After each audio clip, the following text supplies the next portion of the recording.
Surprise! Hey everyone, it's Alicia Brashay here at Cosmic Gateway, and I am here in person with my beautiful soul sister Jo from Awakening to the Light Within. We've been gallivanting around Australia for the last week. Sorry about the background noise. I've got Ari who wants to join us as we sit here in this beautiful spot in nature. Which has been so replenishing. We've been through so many different highs, energy states, variant factors in these different areas, and on top of that, with everything that's organically happening across the globe energetically, it's just. It's a little crazy. And I think I've been putting off making this video, and I'll be really honest, it's been really hard and heavy for me for the last probably 4 days or so. I've had no energy at all. All I've wanted to do was sleep, and I've been a real cranky bitch, to be honest. And I always find that really challenging, because when I'm in that state, I sort of retract and go into my own space. Thankfully, it's you.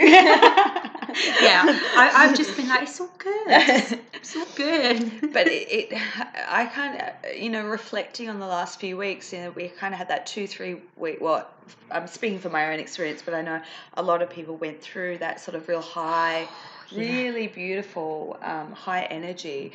And then I think it was about a week ago, so we were traveling, we were up in the Gold Coast, and we went to Sydney for a few days, and we've been, connecting in with other people, other soul fam, and the energy about a week ago was so incredibly high. Like we had a night where it was thick. I'm actually getting goosebumps when you talk about it again. It was like you could feel the energy waves coming in, and so many people were experiencing a lot of dizziness. I know for like 3 days straight, we'd take a couple of steps and be like, woo, oh, I've got to sit down. And the last night that it came in, I think it was around the 13th. The night of the 13th. Yeah. Or the 12th. 12th or 13th. Time. It was thick. You could see the energy haze in the room.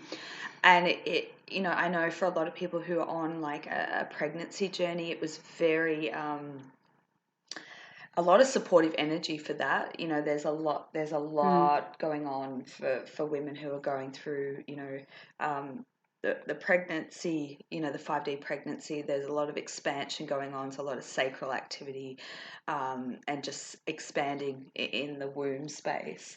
And I know that when those high energies come in, I know I'm affected, but I know that a lot of other people are affected if they're on that specific journey. And I think after that, then it was kind of like this crash. And it's been very, time has been really dragged out, very, very distorted. And there's just been a lot of shifting. We've also had Mercury go into retrograde. I don't normally comment on that, but it seems to be, what I'm hearing from people is there's a lot of revision and review. And I know for quite a few people, there's been people from the past coming back to kind of clear that stuff, or old situations, a lot of reflective energies, I guess, to clear out. It's kind of like the final sweep out, if you choose it to be the final sweep out. If we repeat, then we'll have another round, It's but the time thing, goodness gracious. I mean, it feels like you've been here for a year. Yeah, honestly, and that's not even in a negative.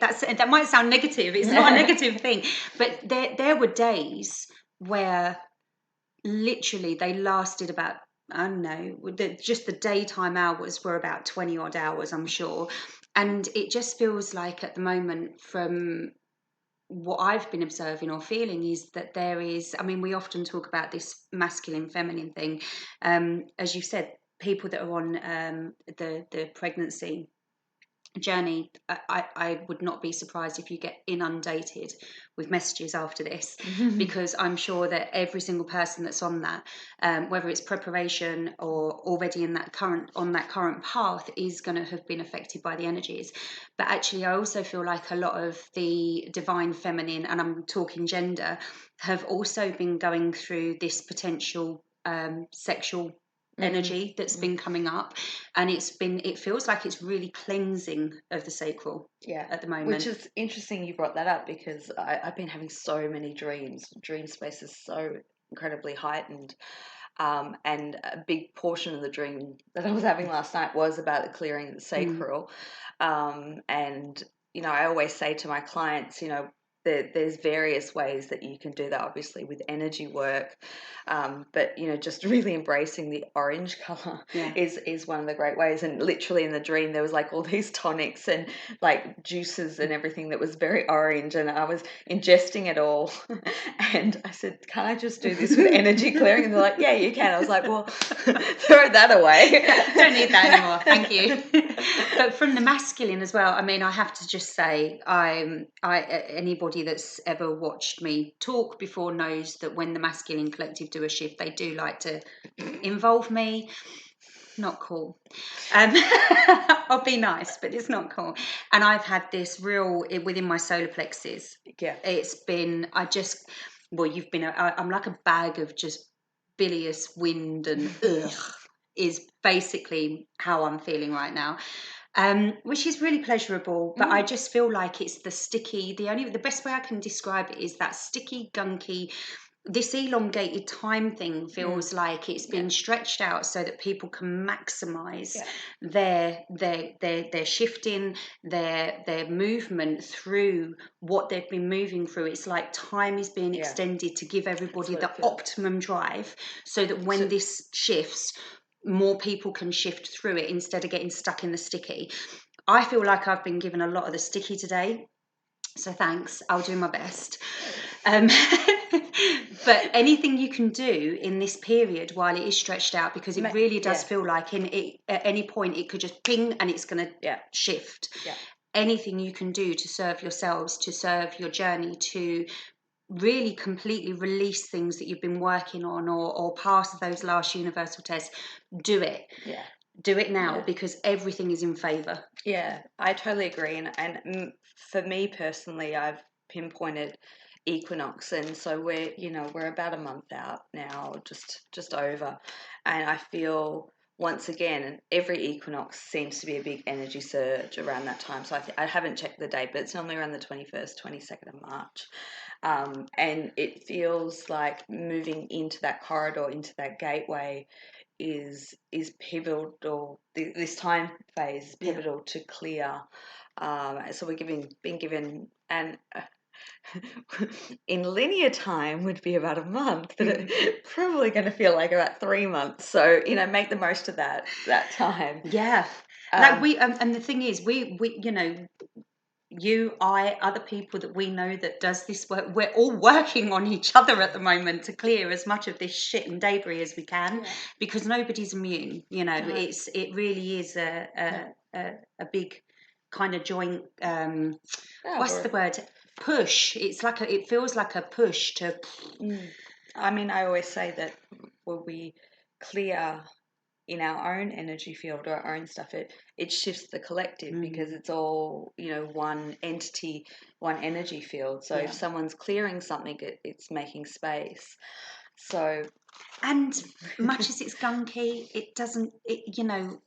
Laugh when shit gets funky. Laugh, just be like, whoa, because I think sometimes we can get pulled down into the rut of it, and it's kind of like the old programming gets to win a little bit in those times. So we can, and if you can, like, immerse yourself out in nature. I know that significantly helps, especially because we have been traveling and being in big cities with a lot of people, a lot of density, and a lot of heaviness. A lot of planes. I honestly, in Sydney, bless Sydney, love it, but for me, it's not an energy compatibility. I was ready to kill anything and anyone.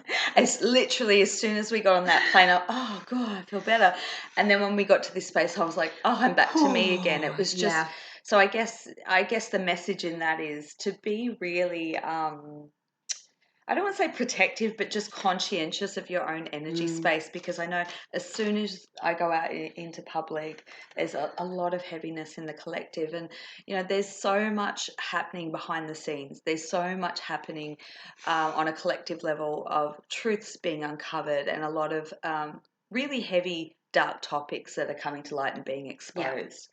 And I guess the message to everyone is to if you're aware of it or you're not, if you're holding the light, there's a lot of people going through some very, and this is going to continue and ramp up, very abrupt awakenings. And if you think back to your own process and how confronting that was, how scary that was, how your belief systems get shattered in an instant, and you go into the, this can't be, there's so the it many triggers various so many fear processes, doesn't yeah. it? It's and I mean, I've got a very simplistic way of viewing most things. Is that for me, I feel that the two prime frequencies that we can choose to run on are fear or love. And sometimes love can be equally as scary as fear, dependent on how much work you've done around it, which can make it even more complex. But actually, if we choose to greet things with love and compassion, kindness, empathy, joy, happiness, all of those things, we overcome a major collective energy that's been holding things down for such a long time. Yeah. Beautifully said. Beautifully said. So hold the light for yourself, hold it for the collective, and be aware that there's probably going to be many people around you going through this abrupt awakening, and that's what we're all here for, is to steer the ship and to be of service to humanity while we're going through this passage. I mean, this will be the year that everything changes. Oh, that's a big statement. But, I mean, we've been preparing. I'm sure many of you who are watching this have been preparing this over the last, 2, 3, 4, or more, yeah, or decade. Depending on how your journey has been, lifetime for some, many. But so many of us have done this before. We just need to remember. And just to hold that light and to be support of those people. And if you need support, find the right people who can. I'll be back in sessions as of next week, so if you want to connect with me and you need support to go through that, likewise with Jo, if you want a session, we'll be doing some more videos talking about different sessions and more information, but we'll leave that for now. I do have the transmission coming up on the 22nd, so that is that will be the Divine Partnership 222 transmission, which is going to be very much around Divine Partnership Soul Mission, so joint soul mission. So I would love to have you come and join and be a part of that. Very much looking forward to it. I have literally been having dreams about information about this for about a month out, so it'll be interesting to see how that one comes together. So I guess let's get into it. I can't really think of anything. No, I think literally the only thing that I'd add, which is what you've already said, but it's such an important thing, is if you feel you're struggling, if you feel alone, if you feel any of those things, reach out to people that can help you, reach out to friends, reach out to family, because this isn't a solo journey. No. Sometimes it feels like it, but it really genuinely isn't. And what's the old saying? Many hands make light work. Light work. Right. I like that. Do you like that? All right, well, let's get into it. So this will be the intuitive insights for the second half of February 2020. So let's just rock on. So this will be can't even get it. Card A, that one there. So tune in, whichever one's speaking to you. This will be B, card B. And then lucky last, we have C. All right. All right, guys. Well, thank you for tuning in. Thank you for watching. And I'll put the individual links to these ones in the description box below. Until next time, mwah! Bye. Bye.